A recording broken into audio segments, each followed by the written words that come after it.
네, 반갑습니다. 이동욱입니다. 저는 지금 SK텔레콤에서 그 데이터 사업 담당을 하고 있고요. 데이터 사업이라고 하면 이제 통신 데이터에서 수집할 수 있는 개인들의 위치 정보나 그다음에 라이프스타일 관련 정보를 그 기업체 마케팅이나 아니면 공공기관 이런 데서 활용할 수 있도록 가공해서 공급하는 역할을 하고 있습니다. 제가 원래 하던 일은 저는 전공이 사회학이 전공이고요. 그래서 리서치 회사에서 일을 하다가 예전에 벤처 붐이 불 때 요런 종류의 일을 하는 우리나라 처음 만들어진 회사에 입사를 했었습니다. 그래서 이제 그 공간 데이터 분석을 하거나 공간 데이터를 이용을 해서 통계를 만들거나 하는 쪽에 재미를 느끼고 그 업무를 시작을 했고요. 해서 이제 예, 아까 말씀해 주신 뭐 오픈메이트 등등의 그 중소기업에서 일을 하다가 SKT에서 요 종류의 사업을 시작을 한다고 그래서 처음엔 그 컨설팅 한다고 결합을 했다가 나중에 입사까지 하게 돼서 이제 계속 그 업무를 하고 있습니다. 하고 그 오늘 제가 말씀드리려고 하는 거는 그냥 딱 데이터 관점으로 해서 그 통신 데이터를 관광 쪽에 어떻게 활용할 수 있는지 해서 이제 과거에 활용했던 것과 현재 활용하고 있는 거, 그다음에 향후에 투비로 어떤 발전들이 가능할 건지 하는 것들을 말씀을 드리고요. 그다음에 말미에 제가 생각하는 투비의 그 시스템 기반의 뭐 자동화도 하고요. 그다음에 그 고도화할 수 있는 관점으로 볼 수 있는 스마트시티 쪽의 플랫폼이 어떻게 진화하고 있는지 예, 해서 그 관광 쪽에서도 스마트시티 플랫폼 진화에 어떻게 맞춰가면 좋겠는지 하는 부분을 간단히 설명을 드리도록 하겠습니다. 제일 처음에 준비한 게 그 통신데이터 코로나라고 해서요. 저희가 지금 뭐 질병관리본부나 등등 해서 그 코로나 이후에 일별로 인구 이동량이 어떻게 변화하고 있는지 하는 것들을 그 파악을 해서 인구 이동량하고 그다음에 확진자 발생 간의 관계들을 볼 수 있도록 제공을 하고 있고요. 그다음에 이제 다른 부처에는 같은 데이터로 그 코로나로 어떤 지역이 얼마나 영향을 받는지 하는 것들을 판단을 해서 경제적인 부분들 이런 부분들에 대해서 대책을 마련할 수 있도록 지원을 하고 있습니다.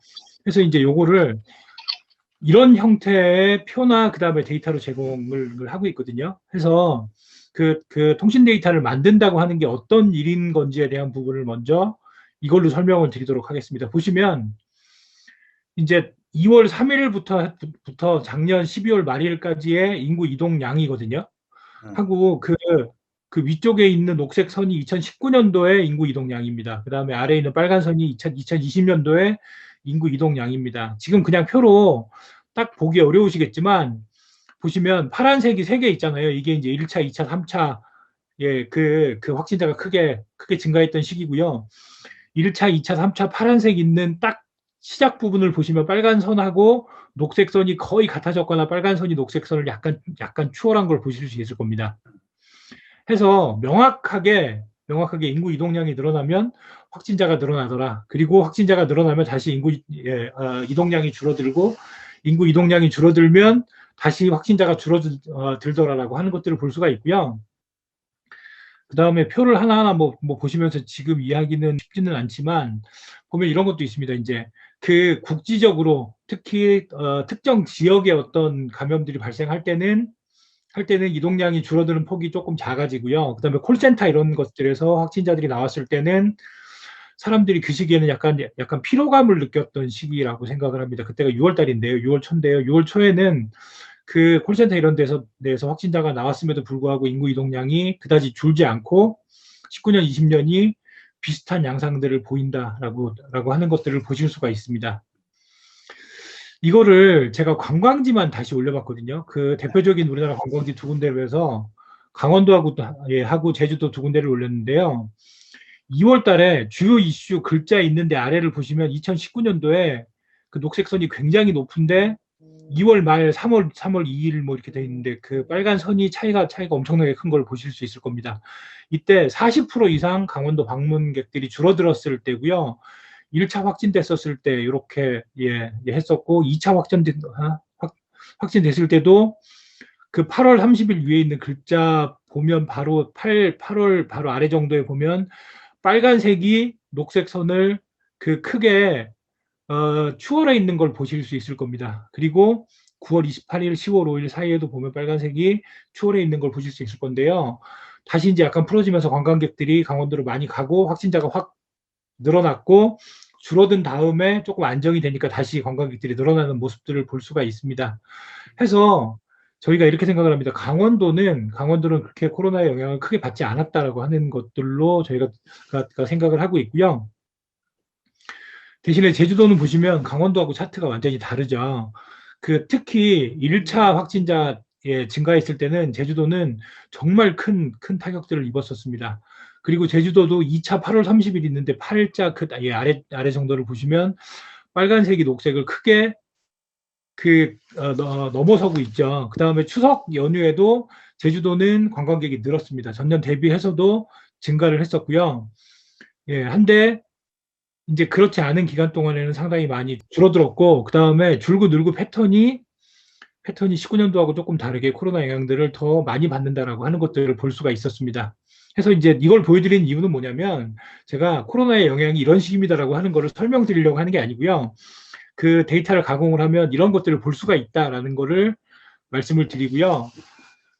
그 다음에 표 4개로 나눈 건 뭐냐면, 이제 전국을 상업지역하고 관광지하고 레저, 시설, 그 다음에 대형 쇼핑몰 이렇게 구분을 해서 또 각각의 입지별로 어떤 영향을 받았는지 하는 것들을 표시를 한 겁니다. 그냥 말로 설명을 드리면 상권지역은 초반에는 영향을 받다가 나중에는 코로나의 영향을 잘 받지 않습니다.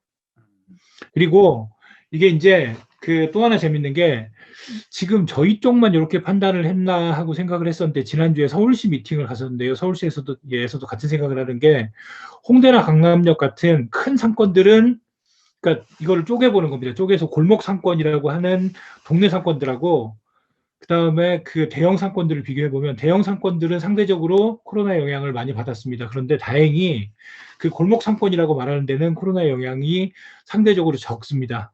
그래서 이제 추측컨대 사람들이 놀러 가고 술 마시러 가고 하는 것들을 홍대나 강남역 이런 데를 가다가 거기를 못 가게 되니까 그냥 술 마시는 걸 줄이기도 했지만 그래도 지역에서는 술을 드시고 모임을 하더라라고 하는 걸로 해석할 수 있지 않느냐.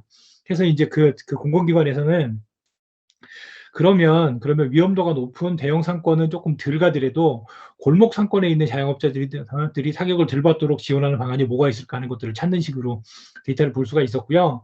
관광지는 영향이 컸다. 그런데 시간이 지나면서 조금 잠잠해지면 전년 대비 관광객들이 더 늘어나는 현상들을 보이고 있다. 레저 시설도 비슷하고요. 마지막으로 대형 쇼핑몰은 코로나의 영향을 가장 적게 받는 지역이다. 그래서 제가 볼 때는 이렇습니다. 데이터로만 보면 뭐 백화점이나 그다음에 대형 쇼핑몰들이 코로나 때문에 힘들다라고 말씀하시는데 아마 우리나라에서 가장 적은 영향을 받는 데가 아닐까. 그리고 실제 차트를 보시면 다른 데는 다 녹색선이 위에 있는데 대형 쇼핑몰은 녹색하고 빨간색이 거의 같이 가는 것들을 보실 수 있을 겁니다. 해서 이런 식의 분석들을 하고 있고요. 이거를 지역별로 쪼개서 작업들을 하고 있습니다. 제가 이 말씀을 드린 이유를 다음 페이지를 보면서 설명드리겠습니다. 저희가 처음에 통계청이랑 같이 코로나의 영향이라는 걸 분석을 하자라고 하면서 데이터를 어떻게 집계를 하면 코로나의 영향을 볼 수 있을까 하는 것을 많이 고민을 했습니다. 지금 화면에 보시면 빨간 점들이 동선처럼 보이실 건데요. 이게 저희 회사에 근무하는 제 옆자리 계시는 분의 하루입니다. 하루 동선이에요. 보시면 오른쪽 아래 야간 체류지라고 하는 잠실 쪽에 사시고요. 그 다음에 왼쪽 위에 주간 체류지 파악이라고 되어 있는 동그라미 거기가 을지로 입구에 있는 SK T타워입니다. 하고 이제 빨간 점들이 2호선 라인을 타고 있는 걸로 보실 수 있고요. 이런 식으로 통신사에서 한 사람이 하루에 어디를 어떻게 방문했는지 하는 것들을 알 수가 있고요. 이 빨간 점들은 그분이 통신을 했던 기지국입니다. 그래서 이분이 통신을 한 기지국 위치를 기준으로 한 사람의 위치를 계속 파악을 할 수 있고 뭐 원하면 5분 단위 아니면 뭐 1분 단위 이런 식으로 줄일 수도 있고요. 사실 로우 데이터는 모든 신호가 전부 다 들어오기 때문에 하루에 몇천 건 이상 신호들이 들어오고 있습니다. 그래서 이 정보를 이용을 해서 우리가 관광객 숫자도 추정을 할 수가 있고요. 그 다음에 이 지역에 실제 사는 사람들은 어떤 사람들이고 성연령 구성비는 어떻게 돼 이런 것도 알 수 있고요. 그 다음에 각 지역별로 근무자는 어때 이런 것들도 알 수 있습니다. 근데 문제는 뭐냐면 어떤 조건으로 데이터를 추출을 해야 할 거냐가 이슈가 됩니다. 이게 빅데이터를 다른 분야들에서 있어서 이용을 할 때 모든 면에서 전부 다 이슈가 된다고 생각이 되더라고요. 앞에 말씀드린 거는 저희가 통계청하고 몇 가지 실험을 해보다가 이렇게 했습니다. 코로나 이동이라고 하는 거는 집에 있는 것과 바깥에 나가는 것 두 가지를 비교하는 게 의미가 있을 거다. 그렇기 때문에 본인이 실거주하는 행정동을 벗어나서 다른 행정동으로 이동한 건수를 파악하는 게 좋겠다라고 생각을 하고요. 앞에 있던 그 차트를 만든 숫자는 뭐냐면 사람 수가 아니고요. 그냥 제가 이제 A동에 사는데 B동에 방문했다가 C동에 방문했다가 다시 귀가를 하면 저는 B동 가고 C동 가고 한 두 건이 카운팅이 되는 겁니다. 그 다음에 B동 입장에서 카운팅을 하면 A동에서 한 명이 왔어. C동 입장에서 카운팅을 하면 B동에서 한 명이 왔어. 라고 하는 걸 코로나 이전하고 이후하고 비교하는 게 가장 좋겠다라고 하고 이렇게 합의를 한 겁니다. 그렇게 해서 자기가 사는 지역을 떠나서 다른 지역 방문한 인구 이동 건수라고 하는 게 가장 코로나의 영향을 잘 보여주겠다라고 생각을 하고 있고요. 각 데이터를 파악을 하는 조건들을 고도화하는 작업들을 하고 있습니다. 그래서 관광 쪽에 통신 데이터를 활용을 할 때 어떤 조건의 사람들을 관광객으로 구분을 하고 그 다음에 관광지에 방문한 사람 혹은 관광을 목적으로 해서 이동한 사람들로 파악을 할 거냐라고 하는 걸 잘 보는 게 중요하더라라고 하는 말씀을 드립니다. 이게 이제 예전 사례입니다. 10년 전 정도의 사례인데요. 그 인제군에서 빙어 축제했던 사례입니다. 보시면 인제군 빙어 축제를 어디에 실거주하는 분들이 방문했는지 하는 것들을 지도로 표시를 한 거고요. 보시면 춘천이 제일 빨갛잖아요. 인제군에서 이걸 보고 깜짝 놀랐습니다. 그 인제군이 빙어 축제인데요. 우리나라에서 빙어 낚시를 제일 많이 하는 데가 춘천이거든요. 그래서 아니 빙어 축제를 하는데 춘천에 사람들이 올 거라고 생각을 못했다. 그리고 강릉 원주가 많았습니다. 해서 인제군이 이 얘기를 했습니다. 강원도의 도 내에 지자체에다가 홍보를 한 적이 없대요. 그런데 실제로 온 사람들은 강원도가 많으니 향후에는 강원도민들도 올 수 있도록 홍보를 해야 되겠다라고 하는 것들을 봤었고요. 똑같은 게 그 군항제 할 때 진해 군항제 할 때 그 각 시군구 단위로 방문객 숫자를 비교를 해보니까 시군구에 하는 실거주 인구수 대비 방문객 수가 가장 많은 데가 동해하고 평택이었습니다. 그 의외였던 거죠. 그래서 물어보니까 혹시 하고 얘기를 해준 게 동해하고 평택이 해군 기지가 있는 데여서 진해 해군 기지로 이제 동기생들이나 친구들 만나러 해군들이 많이 온 게 아닐까 하고 확인해 보니까 실제 그랬었습니다. 그래서 지금은 해군들이 가족을 데리고 군항제 때 놀러 가면 진해에 있는 해군 기지에 잘 수 있습니다. 하고 밥 먹고 노는 시내에 할 수 있도록 하는 식으로 이렇게 작업들을 했었습니다. 그리고 이제 이게 조금 진화를 해서 그 단순하게 방문객들을 파악을 하거나 어디를 어떤 동선으로 이동한다라고 하는 것들을 넘어서 보자라고 하는 게 지금 진행하고 있는 그 스마트 관광도시 사업이라고 생각을 합니다. 저는 그렇게 생각을 하고요. 그래서 인천 사업하는데 저희가 참여를 했습니다. 이게 스마트 관광도시 개념이고요. 그 한국관광공사가 사업 발주하면서 이렇게 얘기를 했습니다. 그냥 이제 편 복잡하니까 참고하시고 그 5대 요소를 얘기를 하거든요. 첫 번째는 그 관광 가고자 하는 사람이 본인이 원하는 거를 충족시킬 수 있는 관광지를 잘 찾을 수 있도록 해야 한다. 이고요. 해서 그게 진화하면 추천일 거라고 생각을 합니다. 그 다음에 두 번째는 해당 관광지까지 잘 갈 수 있도록 교통수단을 제공을 해주고 그 다음에 교통정보 제공을 해주고요. 그 다음에 관광지 내에서 이동도 지원할 수 있도록 뭐 라스트 모빌리티 이런 것들을 잘 결합시켜야 한다. 해서 이동 관련되어 있는 정보 제공이 두 번째고요. 세 번째는 관광지에 가서 관광지 관련되어 있는 정보를 잘 볼 수 있도록 해줘야 한다. 이런 식으로 관광 정보를 잘 제공할 수 있도록 해주는 게 세 번째 요소고요.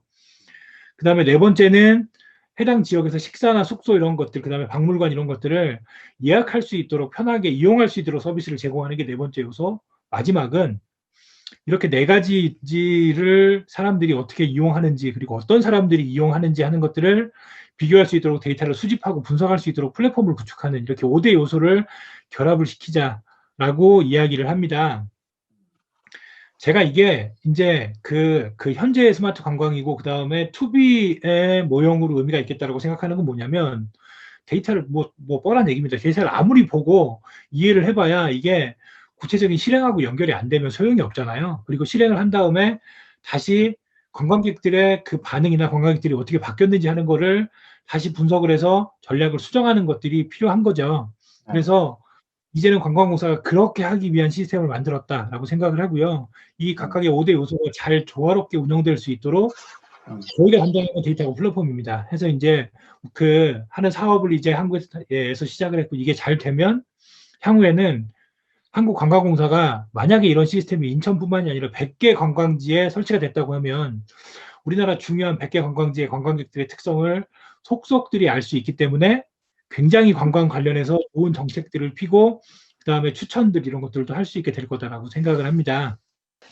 그 시작이 라이프 스타일일 거라고 생각을 합니다. 그러니까 이제 각 관광객 개인들의 라이프 스타일들에 따라서 어디를 방문을 하고 그다음 해당 지역 방문해서 어떤 식의 관광 행태를 보이는지 하는 것들을 분석을 해보면 의미 있는 게 나올 거다라는 거죠. 감사합니다. 그래서 이런 식으로 통신 데이터를 이용을 해서 라이프 스타일 분석들을 하고 있고요.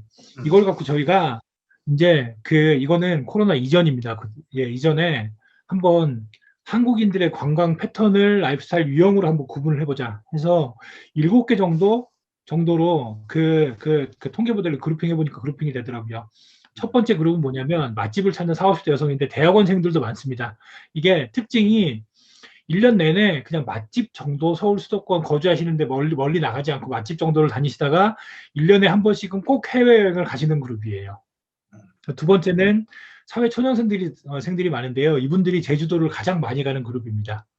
그다음에 세 번째는 안타까운데 여행을 못 가는 그룹이에요. 그래서 중장년층들의 소득 수준 낮고 자영업자들이 많습니다. 그리고 네 번째는 지금 보면 얼리 어답터들이 여행 광하고 겹쳐 있어요. 그래서 여행을 좋아하는 얼리 어답터 그룹. 그래서 이분들은 휴대폰도 최신을 쓰고요. 여행도 많이 가는 그룹입니다. 그리고 다섯 번째를 구분한 거는 얼리 어답터하고 약간 겹치긴 하는데 이분들은 보면 혼자 주로 여행을 다니세요. 그리고 문화행사나 그다음에 관광을 가도 그 관광지나 산은 절대 안 가시고요. 그냥 시내에서 쇼핑을 하는 관광을 가는 걸로 보이는 분들입니다. 그리고 여섯 번째는 우리나라의 캠핑족 얘기를 하는데 캠핑족이 하나의 그룹으로 완전히 정착을 했습니다. 이분들은 휴가 때 관광지 안 가고 캠핑 가세요. 해외여행도 덜 갑니다. 마지막이 조금 전에 스타벅스 말씀드린 그룹하고 겹치는 그룹입니다. 바쁜 아빠들이고요.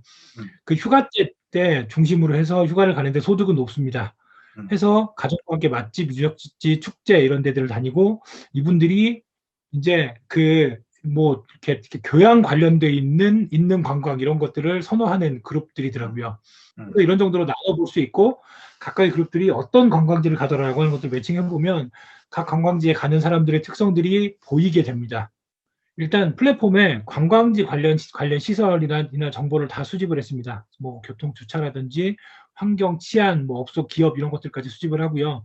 관광 서비스나 자원, 그다음에 이벤트는 언제 하고, 그다음에 VOC나 이런 것들을 어떻게 대응하는지, 그다음에 지형 지물, 그리고 그 상인회의 서비스나 메뉴 가격, 그리고 주민들이 어떤 불만을 갖고 있고 어떤 부분들을 상생 참여가 가능하다.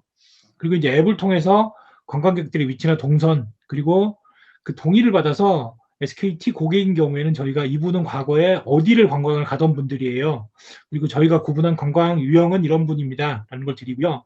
공공 와이파이를 통해서도 각각의 동선을 파악을 합니다. 그리고 이건 아마 그 법적인 문제 때문에 쉽지 않을 것 같은데요. SNS에 이분들이 어떤 글을 올렸는지 하는 것들을 수집을 해서 결합을 해보려고 합니다. 그렇게 되면 가운데 누가 오는지라고 돼 있는 게 개항장에 한 커플이 딱 오면 이분들이 SKT 고객이라고 하면 이분들은 문화유적하고 맛집과 축제 스키장 관광을 주로 다니는 사람들이고 30대고 고학력 고소득층이면서 연간 평균 관광을 3.2에 가는 사람이 지금 개항장에 왔습니다. 라는 걸 알 수 있고요. 그 다음에 이분들이 앱을 설치를 하면 개항장 안에서 어떤 순서로 어디를 다녔고 그 다음에 AR, VR이나 혹은 그 예약 이런 서비스를 어디서 이용을 했다라고 하는 것들이 정보가 들어올 겁니다.